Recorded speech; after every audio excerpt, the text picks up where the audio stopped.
आप सभी को जन्माष्टमी की बहुत बहुत शुभकामनाएं और भगवान आप पे इसी तरह कृपा बरसाते रहे। बस आपसे एक बात ज़रूर कहना चाहूँगी कि जहाँ पे भगवान में सच्ची आस्था और विश्वास होते हैं तो वहाँ पे प्रभु का वास भी अवश्य होता है। इसी जन्माष्टमी में मैं आपको श्री कृष्ण की जीवनी से 5 बातें बताना चाहूँगी जो आपके जीवन में कहीं ना कहीं काम आएगी या आपके लिए कुछ ज्ञानवर्धक जरूर होगा। पहला ये बताया भगवान ने या हमने सीखा है उनकी जीवनी से कि अपने कर्मों का भोग हमें अवश्य भोगना पड़ता है, चाहे अच्छे हो चाहे बुरे हो। जिस प्रकार 14 वर्ष उनके माता पिता कारावास में रहे थे और भगवान श्री कृष्ण अपनी मैया देवकी मैया से दूर रहे थे। जब कंस के वध के बाद जो अपनी मैया है देवकी मैया उनसे मिलने जाते हैं तो उनकी माता पूछती है कि बेटा तुम तो सर्वशक्तिमान हो, तुम तो प्रभु हो, तो तुमने 14 वर्ष मुझे यहाँ क्यों कष्ट में रखा। तो भगवान ने उत्तर दिया कि माता आप पिछले जन्म में मुझे भी तो 14 वर्ष आपने वनवास भेजा था। तो माता ने बोला किस तरह कि पिछले जन्म में आप मेरी कैकेयी मैया बनी थी। तो उस माता ने पूछा कि इस जन्म में तो कौशल्या कौन है। तो वो बोले यशोदा मैया इस जन्म में कौशल्या है जिनके साथ पिछले 14 साल मैं नहीं रह पाया था। पिछले जन्म में इस साल 14 वर्ष उनके पास रहा। दूसरा, करने वाला सिर्फ प्रभु है और कोई भी नहीं है, क्योंकि जो प्रभु के वश में है वो हमारे वश में नहीं हो सकता। जिस प्रकार द्रौपदी का स्वयंवर हो रहा था और अर्जुन और 5 पांडव वहाँ पहुँचते हैं ब्राह्मण के वेश में, भगवान श्री कृष्ण पहचान लेते हैं कि ये तो पांडव है। भगवान श्री कृष्ण अर्जुन के पास जाते हैं और उनको बताते हैं कि किस तरह से ये जो स्वयंवर की चुनौती है वो किस तरह से वो जीत सकता है और उसे किस तरह से रणनीति बनानी है। तो अर्जुन बोलते भगवान जब मेरे को स्वयं ही करना है तो आपका क्या महत्व। तो भगवान बोलते हैं अर्जुन जो काम तुम कर सकते हो वो तुम ही करोगे, लेकिन जो काम मैं कर सकता हूँ वो तुम कभी नहीं कर सकते। वो बोले किस तरह प्रभु। तो प्रभु ने बोला कि जल को स्थिर करने का काम सिर्फ मैं ही कर सकता हूँ और जल को स्थिर करने से मात्र आधी विजय तुम्हारी हो जाएगी। तो अर्जुन को समझ में होता है कि जो काम ईश्वर के वश में है वो किसी के वश में नहीं है, तो ईश्वर में जो आस्था है वो सच्ची होनी चाहिए।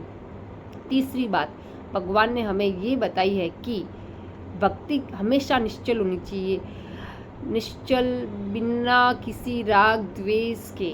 भगवान से छल कपट कोई काम नहीं आता।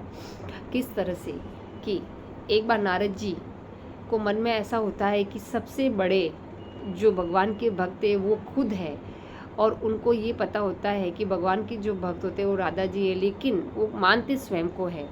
तो वो इस बात के लिए श्री कृष्ण से मिलने जाते हैं। तो श्री कृष्ण लेटे हुए होते हैं, वो पूछते प्रभु क्या हुआ। तो प्रभु बोलते हैं नारद जी मेरे सिर में कष्ट है, पीड़ा है। तो बोलते प्रभु आपके सर में है दर्द और पीड़ा किस तरह से दूर होगी। बोले कि जो मेरा सबसे बड़ा भक्त है वो अपने चरण धो के जो चंडामत है वो मुझे पिलाएगा तो मेरी जो पीड़ा है वो ख़त्म हो जाएगी। तो नारद जी बोले कि अगर मैंने अपने चरण धो के प्रभु को पिलाए तो मुझे तो नरक हो जाएगा।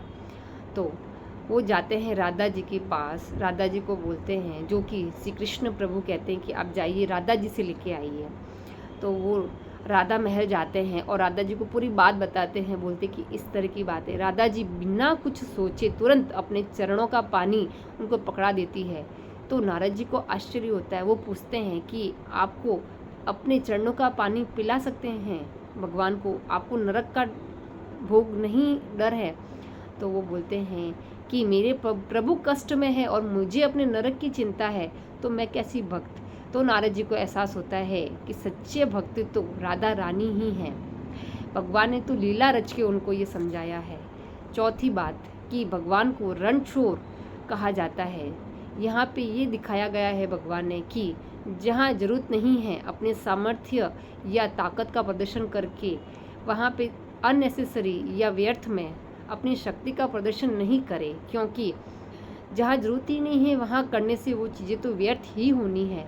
जिस प्रकार दुशासन ने लोगों पे हमला करवाया ताकि जिससे मर सके, लेकिन प्रभु ने द्वारका बसाकर वहाँ पे एक नगरी को स्थापित करके जो निर्दोष व्यक्ति थे उनको वहाँ भेजा ताकि लोगों की मृत्यु नहीं हो, निर्दोष प्राणी मरे नहीं।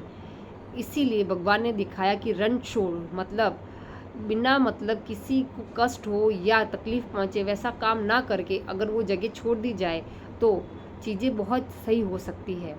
पांचवी बात जो भगवान से सीखने को मिलती, अहम या ईगो, वो हमें नहीं रखना चाहिए, क्योंकि ये अहम और ईगो आपका कभी न कभी टूटता है। किस तरह, एक बार सत्यभामा जो कि भगवान श्री कृष्ण की पत्नी होती है, उनको ऐसा वो पूछते हैं भगवान श्री कृष्ण से कि भगवान सीता जी आपकी सबसे सुंदर पत्नी थी क्या? तो भगवान को लगता है कि सत्यभामा में थोड़ा सा कहीं अहम आ गया है। उसी प्रकार गरुड़ जी बैठे होते पास में, तो गरुड़ जी बोलते भगवान मुझसे तो तेज कोई हो ही नहीं सकता, मेरी गति इतनी तेज है। और सुदर्शन चक्र भी अपनी बात रखता है कि भगवान मैंने आपको इतने बड़े बड़े युद्ध जिताए हैं, तो मुझसे तो शक्तिशाली कोई नहीं हो सकता है। तो भगवान को समझ में आ जाता है कि सारे लोगों में कहीं न कहीं अहम आया है। तो प्रभु बोलते कि चलो, भगवान सत्यभामा जी को बोलते हैं कि आप सीता जी के तरफ तैयार होके बैठ जाइए, और गरुड़ जी को बोलते हैं कि आप हनुमान जी के पास जाइए और बोलिए कि भगवान श्री राम और माता सीता आपको बुला रहे हैं। और सुदर्शन को बोलते हैं कि आप गेट पे खड़े रहिए और किसी को भी अंदर प्रवेश करने मत देना। तो प्रभु की आज्ञा होती है, सब अपने अपने कार्य में लग जाते हैं। तो गरुड़ जी पहुंचते हैं हनुमान जी के पास और बोलते हैं कि आपको श्री राम जी ने बुलाया है, माता सीता ने। तो बोलते ठीक है। वो पहुंचते हैं और गरुड़ जी वहाँ से निकलते हैं और पहुँचते हैं जितने में हनुमान जी श्री राम जी के पास बैठे होते हैं। तो उनका भ्रम वहीं ख़त्म हो जाता है कि मुझसे तेज तो श्री राम के भक्त हनुमान जी हैं। और जब वो प्रवेश करते हैं तो वो आके पूछते हैं कि प्रभु आपके पास ये दासी कौन बैठी है? तो भगवान बोलते ये तो सत्यभामा है। तो उनको एहसास हो सकता है कि सीता जी से सुंदर कोई नहीं है। उनका भ्रम वहीं ख़त्म हो जाता है। और अंत में सुदर्शन चक्र को पूछते हैं कि वो तुम अंदर कैसे प्रवेश किए? तो बोलते हैं कि सुदर्शन चक्र ने मुझे रोकने का प्रयास किया। तो बोले वो कहाँ है? तो भगवान अपने मुंह से सुदर्शन चक्र निकालते हनुमान जी और बोलते हैं कि प्रभु मुझे कोई नहीं रोक सकता आपसे मिलने के लिए। तो सुदर्शन चक्र को भी एहसास हो जाता है कि हनुमान जी से बलशाली कोई नहीं है। तो हमें बस यही सीखना है जीवन में कि अपने कर्म अच्छे करो और भगवान की भक्ति में कमी मत रखो और किसी का बुरा मत करो, और अपनी शक्ति या अपने धन का प्रदर्शन बिना जरूरत के मत करो। हाँ, किसी की सेवा करनी हो, कहीं अच्छे काम में उपयोग करना हो तो ज़रूर करें। तो इस जन्माष्टमी में सभी जने एक साथ मिलके बोले राधे राधे।